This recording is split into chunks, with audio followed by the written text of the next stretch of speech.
पिछली वीडियो में साइंस की 6 क्लास का चैप्टर 1 कंप्लीट किया था। आप ही देख सकते हैं इसमें टोटल 16 चैप्टर हैं जिन्हें हम विद इन वीक कंप्लीट करने का ट्राई करेंगे। पहला चैप्टर हमने क्या क्या पढ़ा था एक बार थॉरली रिवाइज कर लेते हैं। उसमें हमने बस इसमें ये था कि हमारे जो खाना हम खाते हैं उसके संगठक कौन कौन से हैं। मैं आपको मेन कीवर्ड्स बता देती हूँ जो मैंने आपको पिछले वीडियोस में बताए थे। आपको ध्यान रखना है संगठक वर्ड पे, क्योंकि संगठक का हम यूज़ घटकों अवयवों बहुत जगह कर लेते हैं। ठीक है, ये एक तरीके से वर्ड है जिसका हम बहुत जगह यूज़ करते हैं। अगर आप अपने आंसर राइटिंग में इस तरीके के वर्ड्स इंक्लूड करोगे तो आंसर राइटिंग और इन्हेंस होती है आपकी। ठीक है, आगे चलते हैं। हमने फिर ये जाना था कि हम जो खाद्य सामग्री खा रहे हैं उनके स्रोत कहाँ कहाँ से आ रहे हैं। हमने जाना दो तरह की खाद्य सामग्री हमारी होती हैं। एक होती है हमारी पौधों से प्राप्त, दूसरी होती है हमारी जंतुओं से प्राप्त। पौधों से प्राप्त हमने पढ़ लिया था कि उसमें से जैसे कि गेहूँ, चावल, धान जो भी हमें मिल रहा है वो पौधों से मिल रहा है। दूसरा, अगर हम जानवरों से बात करें कि जंतुओं से हमें कौन कौन से खाद्य पदार्थ प्राप्त होते हैं, तो दूध, अंडा, मुर्गा, मछली, झींगा, मांस, ये सब हमें जंतुओं से प्राप्त हो रहे हैं। फिर उसके बाद हमने ये जाना कि हमें कौन कौन से खाद्य पदार्थों में किस किस तरह की कच्ची सामग्री, अगर कच्ची सामग्री को मैं नॉर्मल वर्ड यूज़ करूँ तो अवयव कौन कौन से यूज़ हो रहे हैं, कौन कौन से घटक यूज़ हो रहे हैं। मैं इसकी तरह उनके पर्यायवाचियों के रूप में भी इनको उपयोग कर सकती हूँ। आप अब समझ रहे होंगे संगठक का मीन्स क्या था। इसके बाद पौधों के भाग और जंतु उत्पाद। ठीक है, पौधों के कौन कौन से भाग खाए जाते हैं और जंतुओं के कौन कौन से उत्पाद हम खाते हैं। इसमें हमने जाना था कि पौधों का एक भाग, दो भाग भी खाने योग्य हो सकता है। एक से ज़्यादा भी भाग खाने योग्य हो सकता है, जैसे कि जड़ें, पत्तियाँ, किसी का हम जड़ खाते हैं, किसी की पत्ती, किसी का तना, कली, पुष्प, हम बहुत चीज़ें खाते हैं पौधे की, है ना। उसी तरह हम जंतुओं से प्राप्त हम क्या क्या खाते हैं। जंतुओं से हम दूध, दही, चावल नहीं, दूध, दही, पनीर हो गया, मक्खन हो गया। हम जंतुओं को भी खाते हैं क्योंकि हमने जाना था कि इंसान सर्वाहारी भी है। अगर हम इंसान की बात करें तो इंसान सर्वाहारी है, क्योंकि वो मांस मच्छी भी खा रहा है, यानी मछली खा रहा है, मुर्गी खा रहा है, बकरी खा रहा है, और बहुत सारे देशों में बहुत सारी चीज़ें भी खाई जाती है। और अगर हम मांसाहारी की बात करें तो मांसाहारी में एक जानवर दूसरे जानवर को खा रहा है। ठीक है, इसके बाद हमने ये जाना कि जो ये स्प्राउट्स जिन्हें हम कहते हैं अंकुरित, वो कैसे होते हैं। हम किसी चने की दाल या फिर चने को रात भर पानी में भिगोएंगे, फिर उसे निकाल के पानी से उसे गीले कपड़े से ढक के एक दिन के लिए रखे रहने देंगे। अगर आपका एक दिन में भी नहीं होता है तो आप उसको पानी चेंज कीजिए उसका, और उसको दोबारा गीले कपड़े में ढक के एक दिन और रखिए। तो ये आप ये देख रहे होंगे कि इन पे एक सफ़ेद सफ़ेद सी चीज़ निकल के आ रही है इस पर, और ये दाल में भी और काले चनों में भी। इसी को हम स्प्राउट्स कहते हैं, जो आजकल हेल्दी वे में भी यूज़ किया जाता है डाइट के रूप में। फिर हमने जाना कि मधुमक्खियाँ जो रस इकट्ठा करती हैं, जिसे हम मकरंद कहते हैं, वो फूलों से इकट्ठा होता है, वर्ष में बहुत कम समय के लिए वो हमें उपलब्ध मिलता है। जंतु क्या खाते हैं हमने ये जाना, जंतु बहुत बहुत तरीके की चीज़ें खाते हैं। उसी आधार पर हमने इनको 3 भागों में बांटा। अगर जो पौधे खा रहे हैं, जो सिर्फ पौधों से बने उत्पाद खा रहे हैं, उन्हें हमने शाकाहारी में रखा। जो दूसरे प्राणियों को खा रहे हैं उन्हें हमने मांसाहारी वर्ग में रखा। और जो जंतु और पौधे दोनों को खा रहे हैं उन्हें हमने सर्वाहारी वर्ग में रखा। ठीक है, यहाँ पे हमने ये इन वर्ड्स का मतलब भी जान लिया था। आप एक बार इसको भी थॉरोली रिवाइज कर लीजिएगा। ये हमारा फर्स्ट चैप्टर का लास्ट 1-2 मिनट में रिवीजन हो गया। अब हम आते हैं अपने दूसरे चैप्टर पर, भोजन के घटक। यानी जो हमने जाना है कि भोजन में कौन कौन से अवयव यूज़ हो रहे हैं, कौन कौन से घटक यूज़ हो रहे हैं, तो उन घटकों का हमारे लिए क्या फ़ायदा है हम वो जानेंगे इस चैप्टर में। अध्याय 1 में हम ये जानेंगे कि जैसे हर इंसान, अगर आप भारत की बात करो ओवरऑल, तो भारत में साउथ में खाने का पैटर्न अलग है, नॉर्थ में खाने का पैटर्न अलग है, और ईस्ट में खाने का पैटर्न अलग है। पर उन जो खाने में जो व्यंजन यूज़ हो रहे हैं उन सब में कौन कौन से हमें पोषण मिल रहे हैं या कौन कौन से घटक उपस्थित हैं, उनके बारे में हम जानेंगे। ठीक है, जैसे कि यहाँ से पढ़ते हैं। एक प्रकार के भोजन में चपाती, दाल, बैंगन का भरता हो सकता है, दूसरे में चावल, सांभर और भिंडी हो सकती है। ठीक है, और अन्य भोजन में अपम, मछली और सब्जियाँ भी हो सकती हैं। ये उन्होंने नॉर्थ, साउथ और ईस्ट का डिवीज़न करके बताया इनडायरेक्टली, जो मैंने आपको डायरेक्टली बोला। आमतौर पर हमने हमारे आहार में अन्न से बना कम से कम एक व्यंजन जरूर होता है। ये तो हम जानते हैं। चावल अगर आप खा रहे हैं तो किसी जगह चावल खाया जा रहा है, किसी जगह इडली खाई जा रही है, किसी जगह डोसा खाया जा रहा है, किसी जगह रोटी खाई जा रही है। तो चावल से बना, सॉरी, अन्न से बना एक ना एक उत्पाद आपको भारत के हर क्षेत्र में मिल जाएगा। दूसरे खाद्य पदार्थों में दाल, मांस, मछली का व्यंजन, सब्जी हो सकती है। हो सकता है कोई वेज खा रहा हो, कोई नॉन वेज खा रहा हो, लेकिन दूसरा उत्पाद या तो दाल, मांस, मछली व्यंजनों में से कुछ ना कुछ मिल सकता है। और तीसरे में कहीं दही, मट्ठा और अचार भी मिलते हैं। लेकिन इस तरीके का खाना हर किसी को उपलब्ध हर समय नहीं हो सकता। इसका डिवीज़न इस आधार पर है कि किसी किसी को ये उपलब्ध ही नहीं होता है इस तरीके का, है ना। और दूसरा ये कि किसी किसी को उपलब्ध तो होता है लेकिन हम डेली बेसिस पे ये नहीं खा सकते हैं। कभी कभी हम बाहर हैं या फिर कोई स्टूडेंट है या कोई जॉब करने वाला पर्सन है, तो वो डेली डेली चीज़ें नहीं बना सकता कि एक अचार भी रखे अपने खाने में, एक सब्जी भी रखे, दाल भी रखे और रोटी भी रखे और छाछ भी रखे। तो इतनी सारी चीज़ें एक बार में इंक्लूड नहीं हो सकती है। हाँ, हम वीक में 2 या 3 इंक्लूड कर लेते हैं, लेकिन वीक में 7 दिन इंक्लूड करना बहुत बड़ी बात हो जाती है। बहुत बड़ी बात तो नहीं होती है, खैर टाइमिंग किसी की कंक्लूड नहीं हो पाती है, बस इतना अंतर है। अब इसके आगे हम चलते हैं विभिन्न प्रकार के खाद्य पदार्थों में क्या क्या होता है। जो हमने पहले बात करी कि हर किसी की थाली में कौन कौन सा व्यंजन होता है, कौन कौन सा भोजन होता है, ये हमें पता लग गया कि खाद्य पदार्थ क्या क्या होते हैं। अब उन खाद्य पदार्थों में कौन कौन से तत्व उपस्थित होते हैं, अब उनके बारे में हम जानेंगे। ठीक है। प्रत्येक व्यंजन एक या एक से अधिक प्रकार की कच्ची सामग्री से बना होता है, जो हमने पिछले चैप्टर में पढ़ा कि अगर हम दाल बना रहे हैं तो दाल बनाने के लिए हमें क्या क्या चीज़ चाहिए, ये हम पिछले चैप्टर में पढ़ के आए हैं। तो वही बात यहाँ कह रहे हैं कि अगर हम कोई भी व्यंजन उठा रहे हैं तो उसमें एक से अधिक कच्ची सामग्री इंक्लूड होती है, जो हमें पादपों या जंतुओं से मिलती है। अगर आप मान लीजिए पनीर की सब्जी बना रहे हैं तो पनीर की ग्रेवी बनाने के लिए आपको टमाटर प्याज की ज़रूरत है, जो कि पौधों से प्राप्त होता है, लेकिन पनीर हमें जंतु से प्राप्त उत्पाद है ना। इस कच्ची सामग्री के संघटक क्या है, इस कच्ची सामग्री में हमें हमारे शरीर के लिए कुछ आवश्यक घटक होते हैं, इन घटकों को हम पोषक कहते हैं। अब जो घटक इसमें उपस्थित हैं उनको एक नाम दिया जा रहा है, जिन्हें कहा जा रहा है पोषक। अब पोषक भोजन में कौन कौन से मुख्य रूप से उपस्थित होते हैं, ये देखिए, मैं इसको जूम कर देती हूँ। इन घटकों को हम पोषक कहते हैं और हमारे भोजन में कार्बोहाइड्रेट, प्रोटीन, वसा, विटामिन, खनिज लवण उपस्थित होते हैं। इसके अलावा और क्या क्या होते हैं, वृक्षांश और जल भी होते हैं। ये हमारे शरीर में किस तरह से सहायता करते हैं वो हम आगे पढ़ेंगे, लेकिन अभी आपको ये जानने की ज़रूरत है कि हमारे शरीर में कितने मुख्य पोषक तत्व हैं। पहला कार्बोहाइड्रेट, दूसरा प्रोटीन, तीसरा वसा, चौथा विटामिन, पांचवा खनिज लवण। ठीक है। इसके अलावा भी वृक्षांश और जल की भी अहमियत है हमारे शरीर में। ठीक है, ये भी हमें मान के चलना है। और ये क्या क्या कार्य करते हैं ये अभी हम पढ़ेंगे। इसमें पहले एक आपको क्रियाकलाप दिया गया है कि अगर आप पता करना चाह रहे हैं कि आपके खाने में कौन सी चीज़ उपस्थित है तो वो आप कैसे करेंगे। तो आपको पहले आयोडीन, कॉपर सल्फेट या कास्टिक सोडा का विलयन की आवश्यकता होगी पता करने के लिए। हम अन्य खनिज लवणों के अलावा, पोषक तत्वों के अलावा, हम कार्बोहाइड्रेट, प्रोटीन और वसा बहुत ईजिली हम पहचान सकते हैं अपने खाने में। तो बेसिकली उन 3 चीज़ों के लिए ही ये बता रहे हैं कि अगर आप पता करना चाहते हैं आपके खाने में क्या क्या है तो वो पता कर सकते हैं। कार्बोहाइड्रेट के लिए आपको क्या करना है, आप कार्बोहाइड्रेट कोई भी खाना लीजिए कि आपको ये पता कर रहे हैं कि मान लीजिए आलू में कार्बोहाइड्रेट है कि नहीं है। तो कार्बोहाइड्रेट हमारे खाने में किस रूप में स्टोर होता है, ये मेन क्वेश्चन है। सारी चीज़ के बीच में आपको इस चीज़ पर जरूर ध्यान रखना है कि हमारे भोजन में कार्बोहाइड्रेट मंड और शर्करा के रूप में उपस्थित होते हैं। ठीक है। अब हमें ये पता करना है कि कार्बोहाइड्रेट किस तरीके से उपस्थित होता है, वो तो हमें पता लग गया, कार्बोहाइड्रेट मंड और शर्करा के रूप में उपस्थित होता है, लेकिन उसकी जांच कैसे करनी है, वो जांच के लिए मैं आपको एक थॉरोली बता देती हूँ। वैसे आपको इतनी रिक्वायरमेंट इसकी नहीं है, पर फिर भी एक बार गो थ्रू हो जाते हैं इस चीज़ से, ताकि आपको ऐसा ना लगे कि चैप्टर आपका कंप्लीट नहीं हुआ है। आयोडीन, इसमें 3 चीज़ मैंने आपको बताई थी कि आपको आयोडीन, कॉपर सल्फेट और कास्टिक सोडा की जरूरत होगी विलयन की, लेकिन उस विलयन को बनाते कैसे हैं वो जान लेते हैं। आयोडीन का तनु विलयन बनाने के लिए आपको जल में आधी परख नली, ये परख नली आपने देखी होगी, परख नली में दिखा देती हूँ, सॉरी।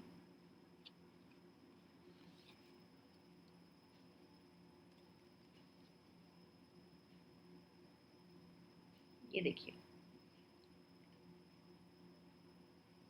आपने इस तरीके का कुछ चीज़ देखी होगी, इसको परख नली कहते हैं।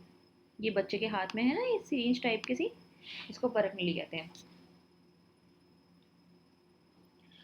तनु विलयन, अगर आप किसी परख नली में कुछ आयोडीन का तनु विलयन मिलाते हैं और उसमें कुछ टिंचर आयोडीन मिलाते हैं तो आपका ये बन जाता है आयोडीन का तनु विलयन। ठीक है। मतलब आधी जल से भर लो उस परख नली को और उसमें थोड़ा सा टिंचर आयोडीन मिला दो तो आपका आयोडीन का तनु विलयन मिल जाएगा। अगर आप कॉपर सल्फेट विलयन बनाना चाहते हो तो एक परख नली लो, उसमें 100 मिलीलीटर जल लो, उसमें 2 ग्राम कॉपर सल्फेट मिला दो, ये आपका कॉपर सल्फेट बन जाएगा। और अगर आप कास्टिक सोडा का बनाना चाह रहे हो, कास्टिक सोडा ही था ना, हाँ कास्टिक सोडा, तो 100 मिलीलीटर जल लेना है और 10 ग्राम कास्टिक सोडा, तो कास्टिक सोडा का विलयन आपका तैयार हो जाता है। ठीक है। अब हम खाने में मंड की पहचान करेंगे। मंड किसके लिए का पहचान कर रहे हैं हम, क्योंकि कार्बोहाइड्रेट खाने में मंड के रूप में उपस्थित रहता है, शर्करा के रूप में। शर्करा और मंड, वही जो मीठी चीज़ कहते हैं इसको, हल्का सा मिठास रहता है, वो मंड और शर्करा है। परीक्षण के लिए आप क्या करना है, आपको तनु आयोडीन की कुछ 2-3 बूंदें लेनी है और उस खाने के ऊपर डाल दो। अगर उस खाने का रंग काला या फिर नीला हो रहा है, जैसे कि इसमें दिखाया गया है काला और नीला हो रहा है, तो ये आपकी आइडेंटिफिकेशन है कि वो उसमें मंड उपस्थित है। मंड उपस्थित है तो कार्बोहाइड्रेट भी उपस्थित है जी, है ना। अब आते हैं हम आगे। अगर आपको प्रोटीन की जांच करनी है कि किसी खाने में प्रोटीन उपस्थित है कि नहीं है, तो प्रोटीन पहचानने के लिए आपको किसी जैसे प्रोटीन युक्त पदार्थ लीजिए आप और उसका चूरा बना लीजिए। कुछ भी चीज़ ले लीजिए प्रोटीन की, अगर अब मैं बात करूँ तो आपको ये देखो, ये प्रोटीन के सोर्स हैं आपके। मान लीजिए आपने मटर लिया, मटर को चूरा बना लो मटर का, ठीक है। मटर का चूरा बनाया आपने, और मटर का चूरा बना के उसको मसल के, और आपने उसको चून को परख नली में भर लिया। परख नली जो आपको ही दिखे होगी ना इस बच्चे के हाथ में, जैसे कि इस बच्चे ने कर रखा है। परख नली में भर लिया, और उसके बाद आपने उसमें 10 बूंद डाल दी, किस चीज़ की, रसबूंद डाल दी, सॉरी, 2 बूंद कॉपर सल्फेट की डाल दी, और 10 बूंद आपने उसकी डाली इसमें ठोस प्रोटीन की, ठीक है। उसको अच्छी तरह से मिला लीजिए। अगर मिलाने के बाद उसका रंग बैंगनी हो जाता है तो ये उपस्थिति है कि उसमें प्रोटीन उपस्थित है उस खाने में। अगर मटर है तो उसमें उपस्थित होगा ही। और नॉर्मल बात है, वसा, वसा को सबसे ईजी है। अगर आपको वसा जानना है किसी खाने में वसा उपस्थित है कि नहीं है, आप एक कागज़ का टुकड़ा लीजिए, ठीक है। और उस कागज़ के टुकड़े में इस तरह से कुछ वसायुक्त खाना लपेटी, कुछ भी खाना लपेटिए, अगर आपको जानना है उसमें वसा है कि नहीं है। लेकिन इस तरह लपेटिएगा कि वो कागज़ फट ना जाए, ठीक है। और उस कागज़ को कुछ देर बाद आप खोल के देखिए, उसमें अगर धूप में देखिए, थोड़ा सा धूप की तरफ करके, अगर उसमें आपको धब्बे दिखाई देते हैं तेल के से, तो इसका मतलब है कि उसमें वसा उपस्थित है। कई बार ऐसा होता है किसी किसी खाने में वसा के साथ नमी भी होती है, तो उस कागज़ को थोड़ा सुखा लीजिए। तो सूखने के बाद पहले तो पानी नज़र आएगा, फिर सूखने के बाद भी आपको उसमें धब्बे नज़र आ रहे हैं, तो उस पदार्थ में भी वसा उपस्थित है। वसा का ऐसे परीक्षण करते हैं। आपने तीनों चीज़ों का परीक्षण देख लिया, कार्बोहाइड्रेट, प्रोटीन और वसा, ठीक है। लेकिन हमारे खाने में विटामिन और खनिज लवण भी उपस्थित होते हैं, ठीक है। अभी हम जानेंगे कि ये इतने सारे पोषक तत्व, चलो मान लिया हमारे खाने में है, लेकिन इनका यूज़ क्या है, क्यों ज़रूरत है हमारे खाने में इन पोषक तत्वों की। तो कार्बोहाइड्रेट के बारे में जानते हैं। कार्बोहाइड्रेट हमारे शरीर को ऊर्जा प्रदान करता है। वसा भी हमारे खाने में ऊर्जा प्रदान करता है। लेकिन अगर आप मान लीजिए आपने 100 मिलीग्राम कार्बोहाइड्रेट का कोई पदार्थ लिया और 100 मिलीग्राम आपने वसा ली, तो वसा कार्बोहाइड्रेट की तुलना में आपको ज़्यादा ऊर्जा प्रदान करेगी। मान लीजिए मैं आपको वसा का कोई पदार्थ बताती हूँ। आपने 10 ग्राम घी लिया, ठीक है, और 10 ही ग्राम आपने लिया पपीता। पपीते में कार्बोहाइड्रेट है और घी में आपका वसा है। और आपने 10 ग्राम पपीता खाया और 10 ग्राम आपने घी पिया, तो घी आपको ज़्यादा एनर्जी देगा बजाय पपीते के। अब आप ये चीज़ समझ रहे होंगे मैं जो आपको बताना चाह रही हूँ। अगर पेपर में भी आए तो आपको ये बात ध्यान रखना है एग्जाम में, कि कार्बोहाइड्रेट की तुलना में वसा की मात्रा, वसा की समान मात्रा में हमें अधिक ऊर्जा प्राप्त होती है, ठीक है। वसा और कार्बोहाइड्रेट, इसीलिए ही वसा और कार्बोहाइड्रेट दोनों भोजनों को ऊर्जा देने वाला भोजन भी कहते हैं। अब आप किसी जगह पे ये मेंशन कर लीजिएगा छोटे छोटे मेन मेन पॉइंट, कि इसमें क्या क्या मेन मेन पॉइंट था। पहले हमें 5 अपने पोषक तत्व पता लगे, कार्बोहाइड्रेट, प्रोटीन और वसा, विटामिन, खनिज लवण। फिर उसके बाद वृक्षांश और जल भी खाने में ज़रूरी होते हैं, ठीक है। जो हमने परीक्षण किया कि खाने में कैसे हम कार्बोहाइड्रेट पहचानते हैं, क्या पहचानते हैं, ये ज़रूरी नहीं है, ये आपको एग्जाम में नहीं आता है। लेकिन सेकेंड लाइन आपको इस चैप्टर में क्या याद रखनी है, कि कार्बोहाइड्रेट हमारे भोजन में मंड और शर्करा के रूप में उपस्थित रहता है। तीसरा, कार्बोहाइड्रेट और प्रोटीन जो सॉरी कार्बोहाइड्रेट और वसा जो है, अगर सेम मात्रा यूज़ की जाए तो वसा ज़्यादा आपको ऊर्जा प्राप्त करेगा, प्रदान करेगा बजाय कार्बोहाइड्रेट के। इसीलिए वसा और कार्बोहाइड्रेट दोनों को मिला के हम ऊर्जा देने वाला भोजन कहते हैं, क्योंकि दोनों ही ऊर्जा प्रदान करते हैं। लेकिन ऐसा है कि वसा वाला जो खाना है वो ज़्यादा ऊर्जा प्रदान करता है बजाय कार्बोहाइड्रेट के। अब जो चौथा पॉइंट है, आपको ये सारे खाने याद रखने हैं कि किस किस चीज़ में कार्बोहाइड्रेट है और किस किस चीज़ में वसा उपस्थित है। वसा देखो सबके लिए नॉर्मल है जानना, हमें पता है वसा मीन्स चर्बी, कौन कौन सा चीज़ मोटापा बढ़ा रहा है, क्या बढ़ा रहा है, वसा है। लेकिन कार्बोहाइड्रेट, प्रोटीन, ये सब चीज़ें जानना थोड़ी कठिन हो जाती हैं, क्योंकि हम भूल जाते हैं, इनको रिकॉल नहीं कर पाते हैं। तो आप इसको चाहिए तो इसको स्क्रीनशॉट ले लीजिए, है ना, तो आप गो थ्रू होते रहिए। या फिर आप एक पेज में अलग से मेंशन कर लीजिए कि शकरकंदी, आलू, गन्ना, पपीता, तरबूज, आम, मक्का, मक्का वो कौन वाला भी और अलग से टूटा हुआ भी, और मक्के का आटा भी होगा, सेम सी बात है, बाजरा, चावल, गेहूँ, जितनी भी टाइप्स के आटे हैं ना वो कार्बोहाइड्रेट युक्त होते हैं। आटों में कार्बोहाइड्रेट होता है, चावल में भी कार्बोहाइड्रेट होता है, ठीक है। इन सब में और आपको वसा के 2 तरीके के स्रोत होते हैं, एक तो पादप के स्रोत, एक जंतु के स्रोत। पादप से हमें कौन कौन से मिलते हैं, मूंगफली, तिल, गिरी, नारियल का तेल, सोयाबीन का तेल, सरसों का तेल, सूरजमुखी का तेल, और जो जितने भी तेल हैं। और बाकी अगर हम जानवरों की बात करें तो मांस, मछली और दूध, क्रीम, ये सब हमें जानवरों से तो प्राप्त होता है, इनमें भी आपको वसा मिलती है, ठीक। आगे चलते हैं।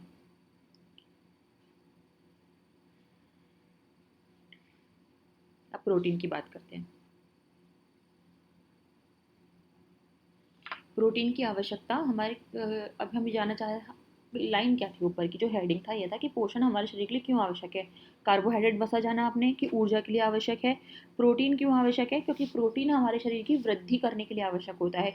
किसी भी बच्चे को कहते हैं ना कि प्रोटीन पाउडर दो, बड़ा हो जाएगा, बॉर्नवीटा दो, प्रोटीन है, हाइट बढ़ जाएगी, तो वो इसीलिए नॉर्मल, वैसे ही तो सप्लीमेंट्स हैं, सप्लीमेंट से किसी को कुछ फ़ायदा इतना हो ना हो, नुकसान ज़्यादा होते हैं, पर सप्लीमेंट भी डॉक्टर से पूछ के यूज़ करने चाहिए। हर सप्लीमेंट सही नहीं होता है, लेकिन प्रोटीन बेसिकली हम बढ़ती हुई उम्र में बच्चों को देना प्रेफर करते हैं, क्योंकि उनकी एज बढ़ने के साथ साथ उनके शरीर की वृद्धि रहेगी उसी ग्रोथ उसी रूप में होनी चाहिए जिस तरह से उनकी एज बढ़ रही है ना। अगर 10 साल का बच्चा है और उसकी हाइट 7 साल के बच्चे के बराबर है तो उसको यही डॉक्टर बोलेगा कि प्रोटीन के सोर्स दो इन्हें। तो प्रोटीन की आवश्यकता शरीर की वृद्धि और स्वस्थ रहने के लिए होती है। प्रोटीन भोजन को प्राय इसीलिए प्रोटीन वाले भोजन को हम क्या कहते हैं, शरीर वर्धक भोजन। अगर हमने कार्बोहाइड्रेट और वसा के बारे में पढ़ा था, वो भोजन ऊर्जा देने वाला भोजन था। प्रोटीन कैसा भोजन है, शरीर को वर्धक पूजा करने, शरीर वर्धक भोजन कहते हैं उसे। अब बात करते हैं विटामिन के बारे में। विटामिन हमारे शरीर के लिए क्यों आवश्यक होते हैं। विटामिन रोगों से लड़ने में हमारी रक्षा करते हैं। विटामिन हमारी आँख, अस्थियों, दांत और मसूड़ों की रक्षा करते हैं। अब कौन कौन से विटामिन होते हैं जो इस तरीके के हर स्पेसिफिक विटामिन के लिए हर स्पेसिफिक तरीका कार्य होता है। मान लीजिए अगर vitamin A, B, C, D, E के, ये तो बहुत टाइप्स है विटामिन के। अगर आप विटामिन ए की बात करोगे तो विटामिन ए हमारी त्वचा और आँखों के लिए अच्छा होता है। विटामिन सी हमारे रोगों से लड़ने के लिए मदद करता है। आपने इस बात पे गौर दिया होगा कि जब कोविड का टाइम आया था तो कोविड के टाइम पर डॉक्टरों ने विटामिन सी के लिए बोला था कि विटामिन सी ज़्यादा लो ताकि आप रोगों से लड़ पाओ। विटामिन डी अस्थियों, दांतों और कैल्शियम के लिए ज़रूरी होता है। ये भी आपने बहुत बार सुना होगा। और विभिन्न प्रकार के विटामिनों में बहुत बहुत तरीके की चीज़ें होती हैं, जिसके मैं आपको एक पिक्चर दिखा देती हूँ। इसमें पिक्चर में मेंशन है सब चीज़।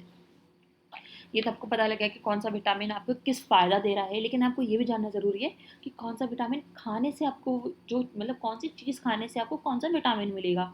ये ना प्रोटीन के सोर्स हैं। ये प्रोटीन के कुछ सोर्स पादपों द्वारा प्राप्त हैं और कुछ जंतुओं द्वारा प्राप्त हैं।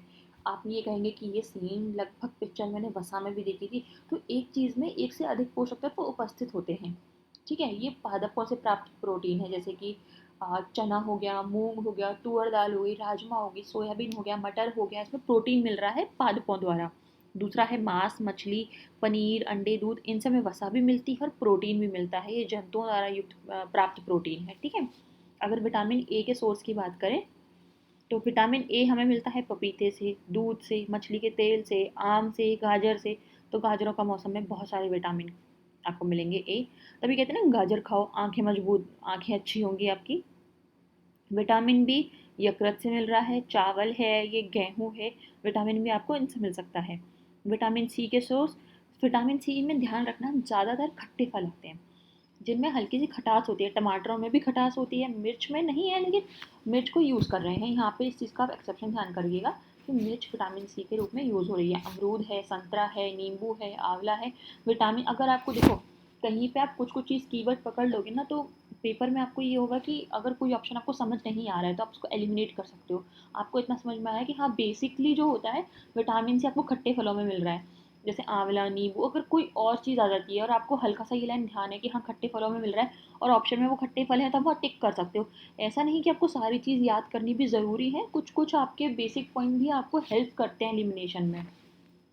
विटामिन डी की बात करें तो जैसे मछली हो गई, दूध, मक्खन, यकृत। अब आपने यही चीज़ आपने विटामिन में भी देखी, यही चीज़ विटामिन डी में देखी, यही चीज़ आपने प्रोटीन में भी देखी और यही चीज़ आपने वसा में भी देखी। तो एक पदार्थ में एक या एक से अधिक पोषक तत्व उपस्थित हो सकते हैं। ठीक है, अब आगे चलते हैं।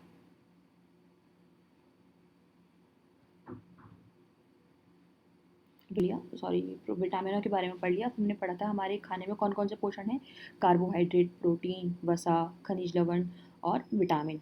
हम चार के बारे में पढ़ चुके हैं, बचा है खनिज लवण। खनिज लवण कौन कौन से हैं, ये आपने लाइन ऊपर ध्यान दिए होगे। विटामिन डी हमें सूर्य के से मिलता है, सूर्य की रोशनी से।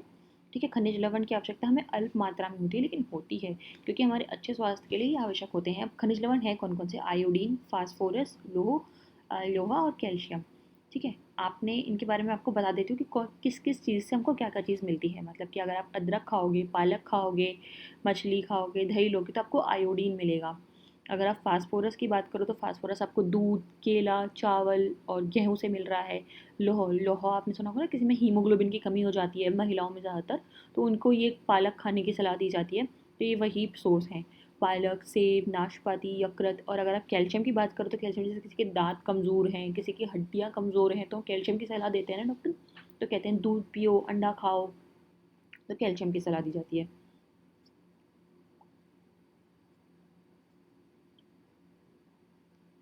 अधिकांश खाद्य पदार्थ एक से अधिक पोषक तत्व होते हैं, ये हमने पढ़ ही लिया। फिर भी कच्ची सामग्री से एक निश्चित पोषक मात्रा दूसरे पोषक मात्रा से अधिक हो सकती है। हाँ, जैसे कि हमने बताया कि चावल, अगर हम बेसिकली चावल की बात करें तो चावल में कार्बोहाइड्रेट की मात्रा दूसरे पोषक तत्वों से अधिक होती है। मतलब ये कहना चाह रहे हैं यहाँ पे कि एक खाद्य पदार्थ में आपको एक से अधिक पोषक तत्व मिल सकते हैं, लेकिन ऐसा भी हो सकता है कि एक पोषक पदार्थ में, सॉरी, एक तत्व, मैं रिपीट करती हूँ, इसने यहाँ पे ये कहना चाह रहा है कि आपको एक चीज़ में, जब मान लीजिए दूध, दूध में आपको एक से अधिक पोषक तत्व मिल सकते हैं। दूध में आपको वसा मिली, प्रोटीन मिला, खनिज लवण मिले, लेकिन दूध में क्या चीज़ ज़्यादा है, कौन सा पोषक तत्व ज़्यादा है, वो डिपेंड करता है दूध पे। जैसे किसने आज चावल का एग्जाम्पल लिया, चावल में आपको बहुत सारे पोषक तत्व मिल रहे हैं, लेकिन चावल में कार्बोहाइड्रेट दूसरे पोषक तत्वों से अधिक होता है। चावल में कार्बोहाइड्रेट की मात्रा ज़्यादा है बजाय और पोषक तत्वों के लिए, इसीलिए हम चावल को कार्बोहाइड्रेट समृद्ध भोजन कहते हैं। इन पोषकों के अलावा हमारे शरीर को आहारी रेशाओं या जल की आवश्यकता होती है। जैसे कि हमने आगे पढ़ा था कि हमारे शरीर को कार्बोहाइड्रेट, विटामिन, खनिज लवण, वसा और प्रोटीन के अलावा रुक्षांश और जल की भी आवश्यकता होती है। तो आहारी रेशे उन्हें ही कह रहा है, रुक्षांशों को ही। ठीक है, आहारी रेशे रुक्षांश के नाम से भी जाने जाते हैं। हमारे खाने में रुक्षांश की पूर्ति पादप उत्पादों से होती है। रुक्षांश कोई मांसाहारी चीज़ से नहीं मिल सकते हैं, ये सिर्फ पादप उत्पादों से मिलते हैं। रुक्षांश के मुख्य स्रोत हैं साबुत खाद्यान्न, दाल, आलू, ताजे फल और सब्जियां। रुक्षांश हमारे शरीर के लिए आवश्यक क्यों होते हैं? ये हमें कोई पोषक प्रदान नहीं करते हैं, ये हमारे भोजन का आवश्यक अवयव है। ये आकार बढ़ा देते हैं हमारे खाने का। ठीक है, कई बार आप जैसे रोटी खा रहे हैं तो रोटी के साथ अगर आप कुछ साबुत दाल ले लो, आलू ले लो, ताजे फल ले लो, सैलेड ले लो, तो वो आवश्यक होते हैं हमारे खाने में, थोड़ा एक आकार बढ़ा रहे हैं खाने का, है ना। रुक्षांश बिना पचे भोजन को हमारे शरीर से बाहर निकालने में सहायता करते हैं, यही काम करते हैं। कोई पोषक नहीं दे रहे हैं, लेकिन जो अपच भोजन है, जो पच नहीं पा रहा है शरीर में, उसको शरीर से बाहर निकालने के लिए सहायता करते हैं मल के थ्रू, है ना। एक सेकंड में इसको एडजस्ट कर लेती हूँ स्क्रीन में। जल का क्या काम है? जल भी हमारे शरीर में कोई पोषक प्रदान नहीं कर रहा है, पर पोषक जो बाकी चीज़ हमें पोषण प्रदान कर रही हैं, उनको अवशोषित करने का काम जल करता है। और शरीर में जितने अपशिष्ट पदार्थ होते हैं उनको मूत्र और पसीने की सहायता से बाहर निकाल देता है। शरीर में जल की आवश्यकता जरूर नहीं, अब पानी पियो तभी पूरी होती है। बहुत सारे खाद्य पदार्थों में आपने देखा होगा जल मिलता है।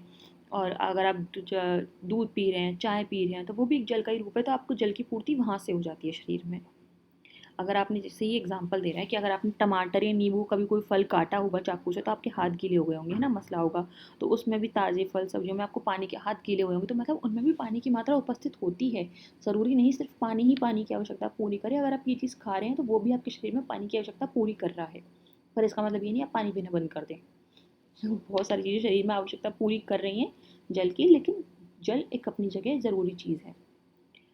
संतुलित आहार किसे कहते हैं? सामान्यतः पूरे दिन में हम जो कुछ भी खाते हैं उसे आहार कहते हैं। आपने जो कुछ भी अटरम शटरम भी खाया, चिप्स खाए, समोसा खाया, कचौड़ी खाई, वो सब आहार है। लेकिन संतुलित आहार क्या है?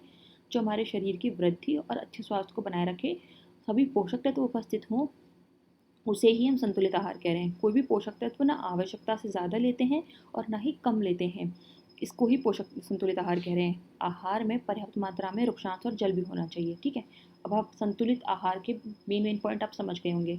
अगर हमारे शरीर में सिर्फ खाने को ही नहीं कह रहे हैं कि कुछ भी खा लो तो उसे आहार कहेंगे, वो चीज़ हमारे शरीर में वृद्धि कर रही है, अच्छा स्वास्थ्य बना रही है। दूसरा, कोई आवश्यकता से अधिक ना है पोषक तत्व, आवश्यकता से कम भी नहीं है कोई पोषक तत्व। रुक्षांश और जल भले ही पोषण नहीं दे रहे हैं, पर वो खाने में ज़रूर होने चाहिए, उन्हें ही हम संतुलित आहार कहते हैं। क्या आप सोचते हैं कि प्रत्येक आयु वर्ग के लोगों को एक ही प्रकार के आहार की आवश्यकता होती है? क्या आप ये भी सोचते हैं कि हमारा संतुलित आहार हमारे शारीरिक कार्य को निर्भर करता है? आपको ये पता होगा कि हर एज के लिए एक अलग अलग प्रकार के खाने की ज़रूरत होती ही है ना। दालें, मूंगफली, सोयाबीन, दाल है, मूंगफली, सोयाबीन, अंकुरित बीज हमने पिछले चैप्टर में बनाना सीखा था कैसे बनाते हैं।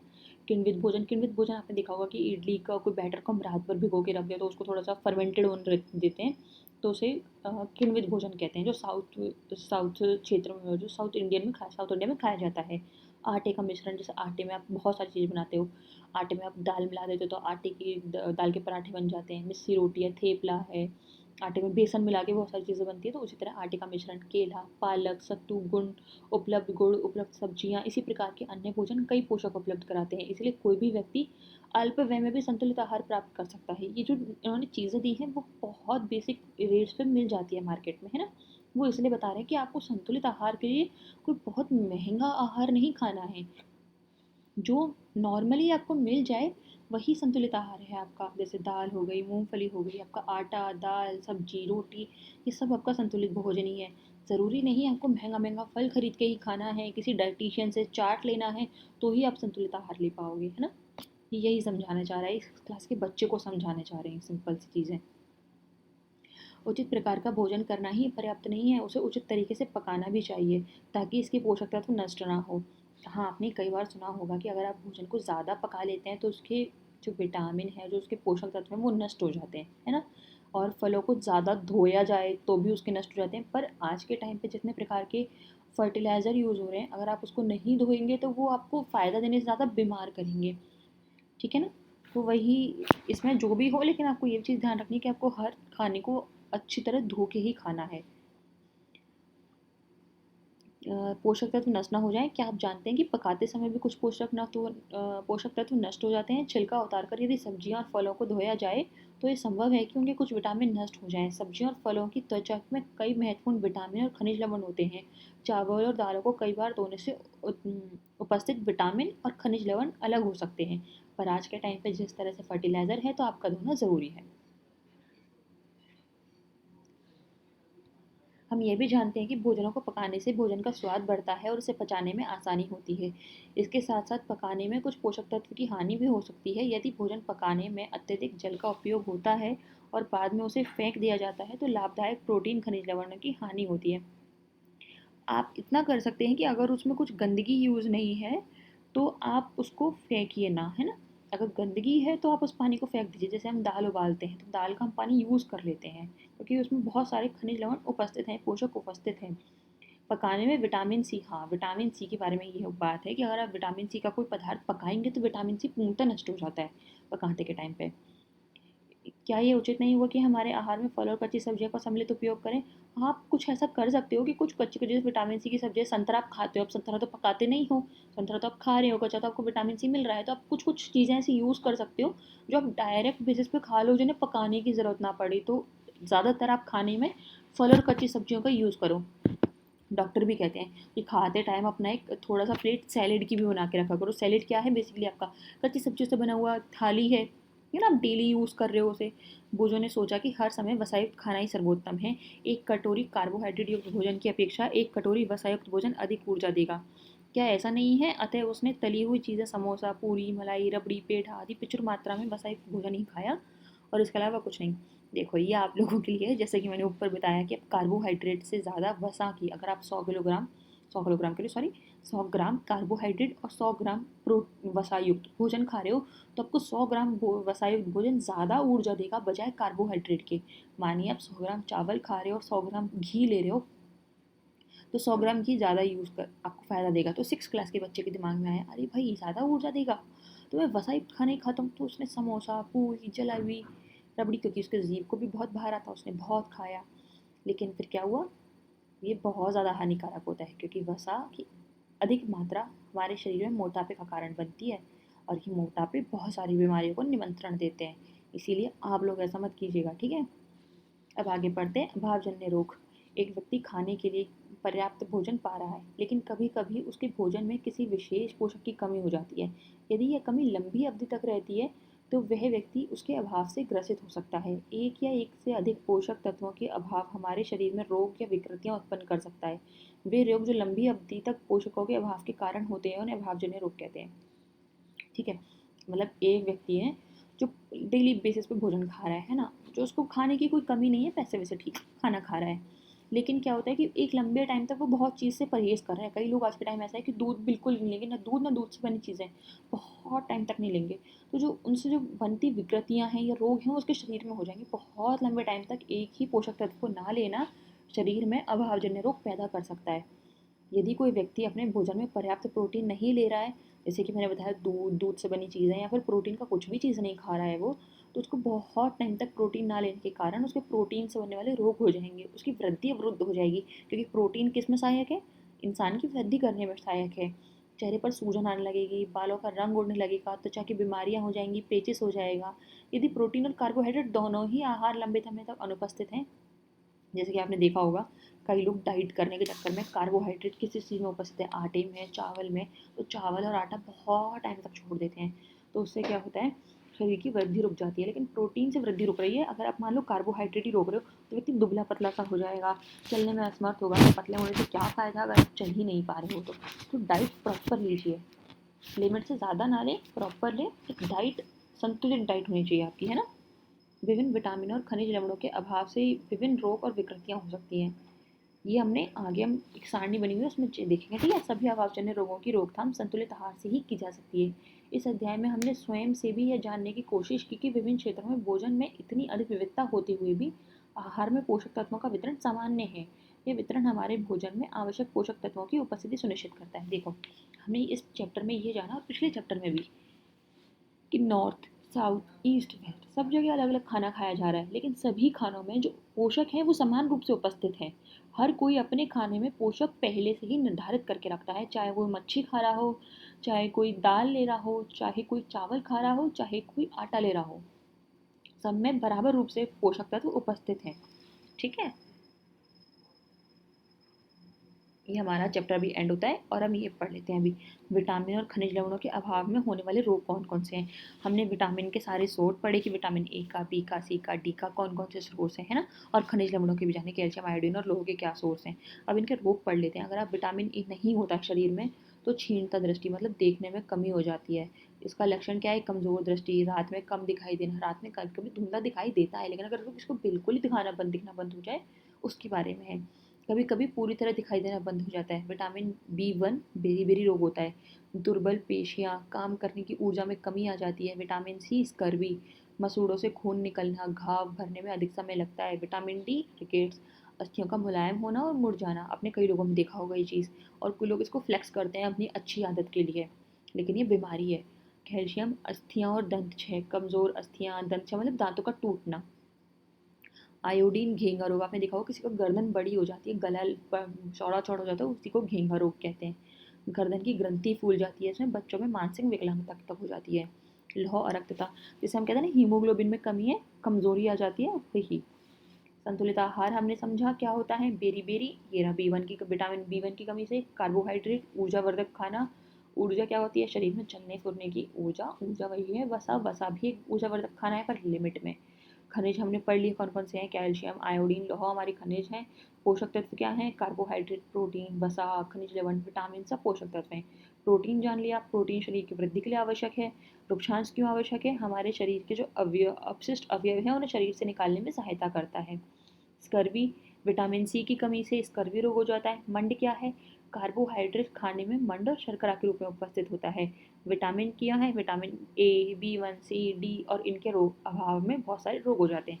आपने vitamin A, B1, C, D सब तो देख लिया, इनके अभाव के रोग भी देख लिए, इनके लक्षण भी देख लिए, और पीछे आप देख के आए हैं कि इनको रोकने के लिए आपको कौन कौन से खाने हैं। ठीक है, तो अब यहाँ हमारा चैप्टर खत्म होता है। आप इसका एक बार स्क्रीनशॉट ले लीजिएगा ताकि आप इसको याद कर सकें, क्योंकि पेपर में डायरेक्ट आ जाता है। विटामिन ए की कमी से कौन सा रोग होता है, विटामिन बी की कमी से कौन सा रोग होता है, विटामिन सी की कमी से कौन सा रोग होता है। ठीक है, तो अभी वीडियो को हम यहीं एंड करते हैं। अगली वीडियो में मिलेंगे चैप्टर 3 के साथ, और जल्द ही मिलेंगे। Thank you.